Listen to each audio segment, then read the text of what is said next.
தமிழக வெற்றிக்கழகத் தலைவர், மக்கள் விரும்பும் முதல்வர் வேட்பாளர், வெற்றித் தலைவர் அண்ணன் தளபதி விஜய் அவர்களின் சொல்லிற்கிணங்க, கழக பொதுச் செயலாளர் ஆனந்த் அவர்களின் வழிகாட்டுதலின்படி, கன்னியாகுமரி மத்திய மாவட்டச் செயலாளர் கிருஷ்ணகுமார் அவர்களின் ஆலோசனையுடன், தக்கலை கிழக்கு ஒன்றிய செயலாளர் எம். அஸ்வின் பிரபு பிஇ மற்றும் பத்மநாபபுரம் மேற்கு நகர கழகச் செயலாளர் டாக்டர் தேவராஜ் ஆகியோரின் தலைமையில் தடைகள் பல கடந்து தமிழக வெற்றிக் கழகம் 3வது ஆண்டில் அடியெடுத்து வைக்கிறது.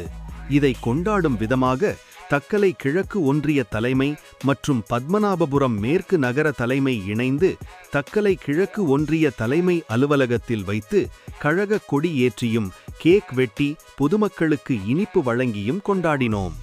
இந்த நிகழ்வில் மாவட்ட அணி நிர்வாகிகள், தக்கலை கிழக்கு ஒன்றிய நிர்வாகிகள், பத்மநாபபுரம் மேற்கு நகர நிர்வாகிகள் மற்றும் ஊராட்சி பேரூராட்சி நிர்வாகிகள் மற்றும் கழக தோழர்கள் பலர் கலந்து கொண்டு சிறப்பித்தனர்.